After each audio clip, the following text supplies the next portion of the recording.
Clothe yourselves with compassion, kindness, humility, meekness, and patience. Bear with one another, and if anyone has a complaint against another, forgive each other, just as God has forgiven you, so you must also forgive. Above all, clothe yourselves with love, which binds everything together in perfect harmony.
Quantum physics tells us that we are the universe manifested as individuals, for our planet and everything on it has been created by and from the universe. Therefore the universe has created conscious human beings, and some of them realize that they are the universe in human form, looking at this realm, this planet, this universe. So, if we as conscious aspects of the universe view the cosmos, our consciousness means that there is at the very least a form of consciousness in the universe. Our sense of consciousness means that the cosmos is conscious. As to what degree though, we can only speculate, yet it is definitely conscious in this way. And you'll find that it is more than conscious. To do this though, we need to take a peek at the building blocks of perceived reality. The initial major issue with these tiny things was whether or not their existence is certain or probable. Atoms act with probability, not certainty, Heisenberg said, and it appears that he was right. Experiments subsequent to the Second World War, performed by John Bell and others, tell us that atoms have free will and some spontaneously come into being, having a somewhat fleeting existence.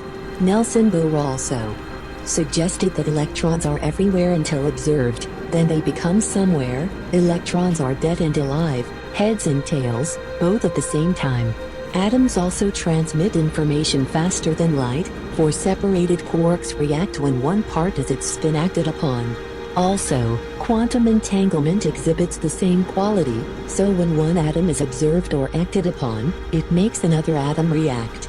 This instant communication, which is faster than light, also exhibits consciousness, some quantum physicists believe. Electrons and photons also exhibit traits of consciousness, for when observed they are as waves and when not observed they are as particles. Yet how do the observed particles seem to know when they're being watched? Well, it's part of their probabilistic nature, and this has vexed many scientists over the years, including John Newlands. He perceived electrons to be arranged in a somewhat abstract form. He called it a law of octaves, which suggests the chemical elements are arranged according to increasing atomic weight. Those with similar physical and chemical properties occur after each interval of 7 elements. The electrons in the atoms purport to be the sounds of the cosmos, visually perceived as waves, charged particles that cannot be located in a particular location, having mass but no volume. Neutrons do the same.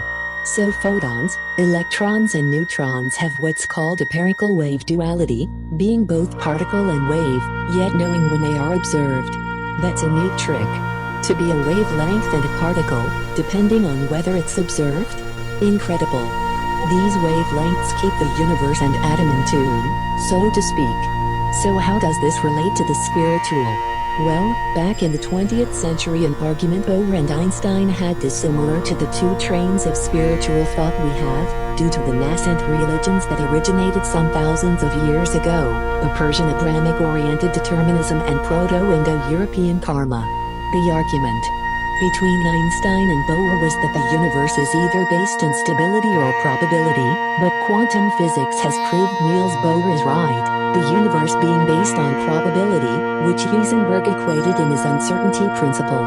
However, similar to what is known as the Copenhagen argument, God is both the stability and probability, which would account for free will with the law that suggests expediency can tip the balance one way or the other, urging probable free actions to meet a certain achievement.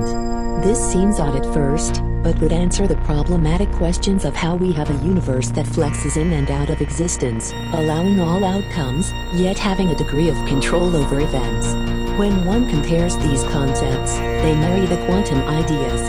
So, is it a fact that we live in a cosmos that allows all probable realities in numerous dimensions, where our observed realm exists only because it is consciously observed?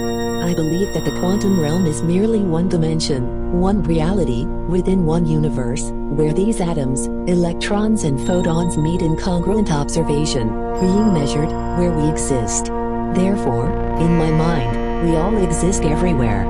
Until observed and our reality, our universe, becomes real to us, where death and life seem to be separate things, when actually they are not.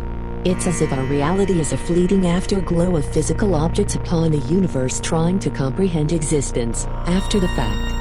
This then would indicate again that the cosmos is indeed conscious. Like the dualist wave particle atoms, electrons and photons, it means that we are potentially dead and alive, existing in this reality when observed.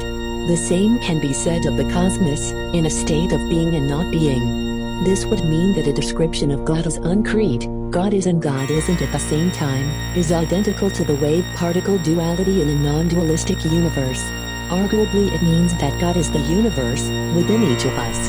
And about us, like the Indian Brahman-Atman analogy. It's also identical to how heaven is described by Jesus Christ when he compared heaven to a mustard seed.